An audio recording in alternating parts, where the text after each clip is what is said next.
welcome to my channel where we question everything. Today's topic is why I disagree with Piers Morgan. Now, some of you might find it as a boring video, and I can agree partially to that. But I had a good laugh, and hopefully you can laugh with me. So this is a second type of technique that I'm trying to do. I've made some notes, and so we see if we can discuss videos based on the notes. Now, there's only one word for, well, one type of description for our friend Piers Morgan, and that is actually very harsh. I cannot say anything else except that he's a narcissistic clown. Shows all the trademarks of a narcissist. And if you watch his show, then you will find basically that he either speaks 90% of the time and only keeps quiet when his guests talk about some things that he sort of disagree. But I will come to it now. I will leave a link. The video is called Live, Piers Morgan Uncensored, and it was broadcast last Monday on the 20th. I believe it's Monday. In any case, the 20th. In any case, what I have a little bit about Piers was that Piers is a presenter, and in the same sense you can say I'm also trying to be a presenter, but English is not my main language, and you have to understand that my pronunciations and my voice won't be able to carry as much as Piers, but he's a professional presenter, and unfortunately I couldn't always understand what he was saying. In any case, so he brought on two first guests. There was a lady called Tina Brown, and then Richard Tice, who is also a presenter. But unfortunately, you know, I'm going to be very upfront. Richard looks like that wimp that sits in a school and that is every time bullied. Now he's gotten into a prominent position, and now he's the main guy on the block. In any case, the first video, the first subject that they addressed, well, was what happened in the last, say, 10 to 15 days. That was the death of Queen Elizabeth. And I'm sorry, I find it very boring. My wife has been watching the whole procession or the funeral events, and it looked to me more like a Hollywood movie that I was actually hearing in the background, or saw some videos on things, and I still have to ask myself, who was the Queen really? Because if you watch television, British television, and you watch a lot of YouTube videos about the royal family, they all praise the Queen, who has done a fabulous job over the last 70 years.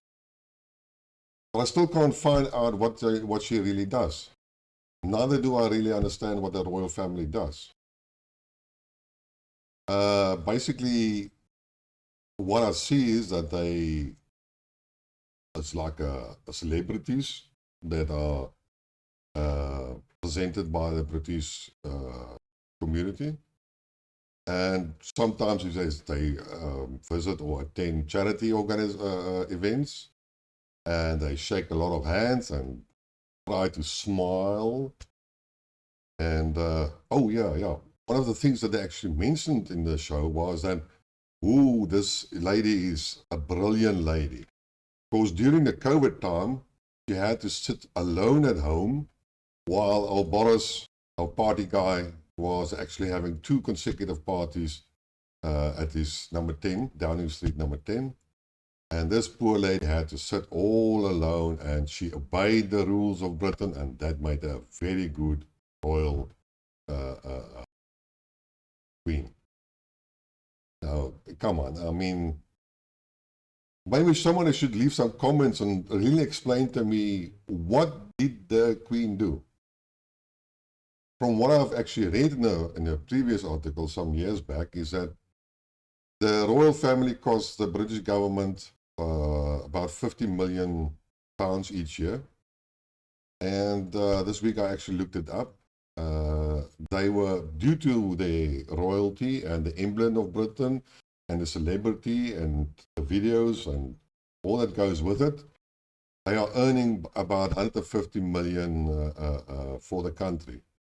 Well, that's not bad. So it's a good business proposition. But again, nobody speaks what she has done. And it seems to me everybody has forgotten how she treated Diana, Fergie, and even Meghan at this stage. And I'm going to take a fat chance now. If I have to ask or think about myself, who asked the question that the royal family is being accused of? What color is the baby? And I would actually think that she said it. But let's get it for that. Let's leave it for that. In any case, and then Piers started another subject he started to address was Liz Truss, who's currently at UN gathering. And Liz Truss believes she's being labeled as the new Thatcher. And that's a real joke. I still have to laugh about that. In any case, so they have a representative or presenter that's in New York at this stage, and she has spoken to Liz Truss, and wow, in that short interview, Liz was very, very cautious on what she said. And it seems to me that she realized that this is totally different, being an MP and being at the head of the government. But in any case, what came out is that Liz is a big supporter of the trickle-down economics. And the first thing that she's going to do is, you understand what trickle-down economy is. Basically, it's where you stimulate the rich. You take a lot of tax incentives, you give it to the rich. The rich people earn more money.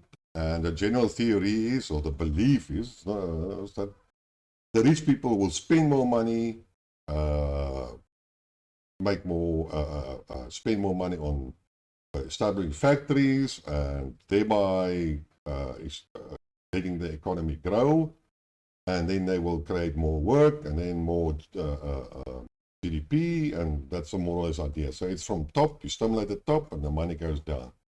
Now, unfortunately, through the economy, through the history, one has seen that the trickle-down economy doesn't really work, especially in America. It was clear because the Reserve Bank or whoever initiated this trickle-down didn't force the banks to invest the money back into the economy by legislation, but gave them a free hand. And what did the financial system do? They invested it on the stock exchange. So it was the trickle-down effect was never actually really implemented. And then even it came out from the presenter that Biden himself said that he's sick and tired of trickle economics. So now we have already a two-time clashes. But just going for intersect, so just for trickle down, the first thing that Liz Truss wants to do is to remove the bonus cap on bankers. The cap on bonuses. That means bankers can earn a lot more bonuses. But there's enough stories and YouTube videos and evidence and so on that the bankers are quite a funny bunch. They spend their money on fast cars and prostitutes and alcohol and drugs and party, and well, it seems to me Liz Truss that type of spending of money will finally get to the economy. But that's not me running Britain, it's actually her. So there's a lot of prominent economists that do not support Liz Truss policy. But according to the presenter in New York, Liz Truss wants to make her own mark, and she doesn't want to follow the indicated way. It's all fine, but given her history and how she handled the whole foreign affairs policies of Britain, then I have some seriously doubt, and I have to say, basically, God save the king. God save Britain. Because I don't think she's going to make it. But then we are digressing. And then in a small interview, she even said that Britain has to become self-energy reliant because they shouldn't be determined by dictator and authoritarian people. And she was again referring to Putin. But I'm not sure how she's going to get that. Is she going to implement a huge green energy expansion in Britain? I know they have now approved fracking, so apparently they're going to frack now, which they have tried to prevent until now. I also understand that the oil wells in the Northern Sea that created a huge bonus or income for the Britain is starting to dry up or reaching the end of their life. And so I'm not totally sure how she's going to even try to implement energy and energy principles. We know that green energy like windmills and solar has to be supported by conventional means, conventional power plants. And as we all know, that Britain, it always rains there. So I'm not so sure how solar is going to work in it. So basically, that's what I was. And then apparently she had a talk with Macron, and they talked about what they're going to really do, and all these fancy words which actually mean nothing. But they never addressed the whole immigration and immigrant issue, which I know is the sole point between France and Britain. And well, then they talked a little bit about that she's going to meet Biden, and Biden has already postponed 2 of her meetings. And it seems to me that she's only one of although at the funeral and when the foreign leaders came to Britain for the funeral, she was like highly visible or treated. But when she went to the United Nations gathering, she just became one of the other leaders. So, and they also wanted to talk about trade. But it seems from Biden that this trade deal that was promised after Brexit by Boris, and now, which is really quiet with America, it's not really going to happen. And that basically, according to Obama, Britain is going to be at the bottom of the tray. So they have to wait their chance. It's something that they can't really afford because time is running out. We all know what's happening in the Western economies, and it doesn't really look well. So, but then the interview was finished, and then Piers says that he flatly supports Liz Truss. Now, I've expressed my opinions before on Liz Truss, and in my opinion, she's an idiot. And well, if Piers Morgan flatly just trusts her, then he must also be an idiot. Sorry to say. And then they talked a little bit something else. Again, the queuing at the queue jumping at the funeral, the Queen's funeral. And I know that that has been discussed by Piers a couple of other shows as well. And I cannot understand that they are still dwelling on that topic of queue jumping, which is really a little bit boring. And then comes my favorite part. The show is about an hour long, and if you don't want to watch the stuff that I just talked about, then you should skip ahead to about the 40-minute mark. That's when they start to talk about Ukraine and how Putin and the Putin bashing starts. And a lot of stuff is thrown around, typical like the standard narrative that is being distributed in the West. And that's where I had to laugh. So they got a new guest in, and it was a guy called David Curtin. It didn't really matter whether he was there. He tried to explain the history of why the Russian invaded, or SMO, in Ukraine. He tried really to state his case, but the more that he talked, or tried to talk, the more Piers actually overshadowed him and said he was talking nonsense, this is not right, and that's not right, and you know the standard narrative, which is ridiculous in any.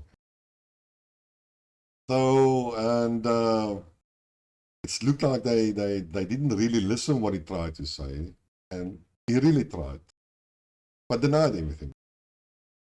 And even at one stage, they brought out the Jewish card.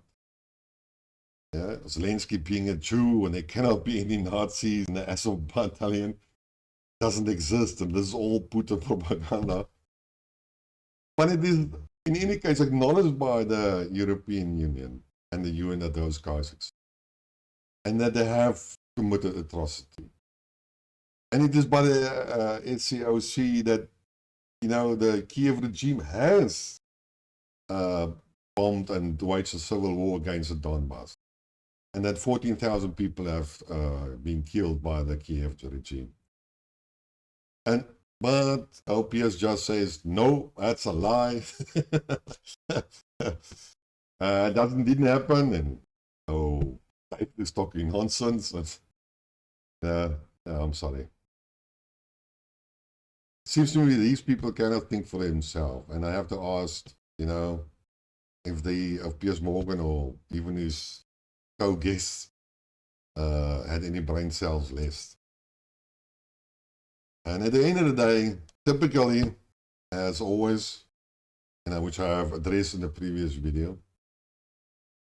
once you push a guy into a corner and he cannot argue against you, then he starts to call your names, like you are a racist, or you're an anti-Semitist, or whatever.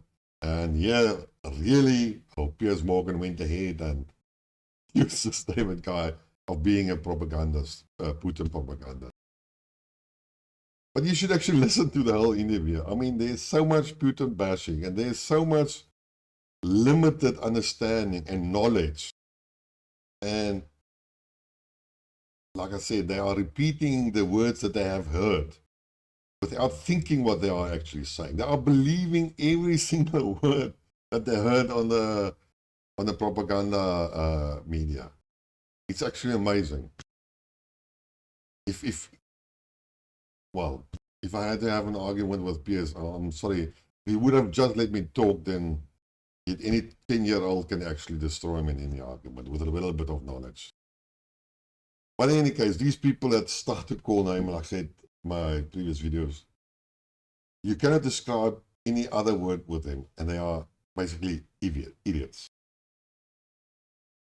And then, by the way, so David actually says that there's a referendum, and these guys are actually supporting the Russians, and then Piers asked him, but who is really going to support him? They said, no, about 100% of the guys in the Donbass and so on is going to support the independence and then becoming part of Russia. And then as Piers really mentions, no, that's a lie. It's only 8%. It's only 8% of the Donbass people that is going to support incorporation to the Russian Federation. And then he actually says, that's why they are fighting there. But it's not the Donbass that's fighting against the population of the fighting. It's the Donbass fighting against the Kiev regime, which is part of the other side that doesn't want to become part of Russia. So that's a good example. And then the cherry on the top. So he asked David, were you in Ukraine? No, David said, no. But he said, I was there. And then Piers takes out shows a nice photo of him standing between Zelensky and his wife. And the first time I saw that video, or that photo, I couldn't help myself, but do anybody remember how Bozo the Clown looked?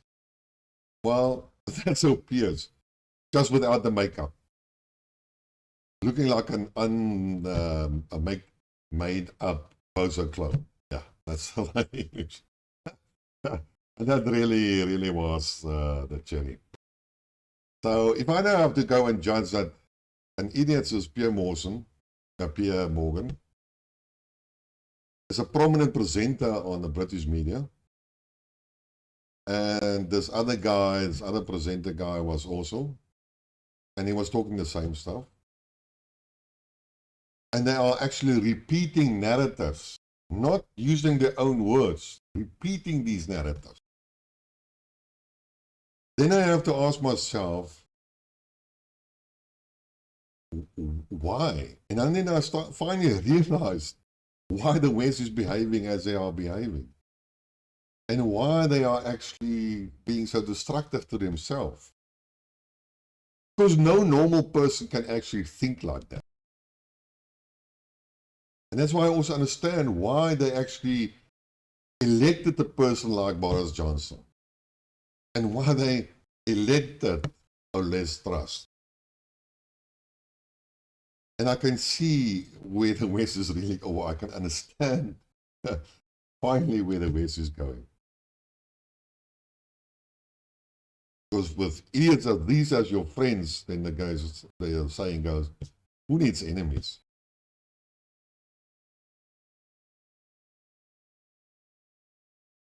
In any case, I think I've come to my end of my discussion. If you like what you heard, press the like button. If you don't agree, press the dislike button. But come on, just press a button. And if you want to hear more, then subscribe to the channel. And until next time, cheers.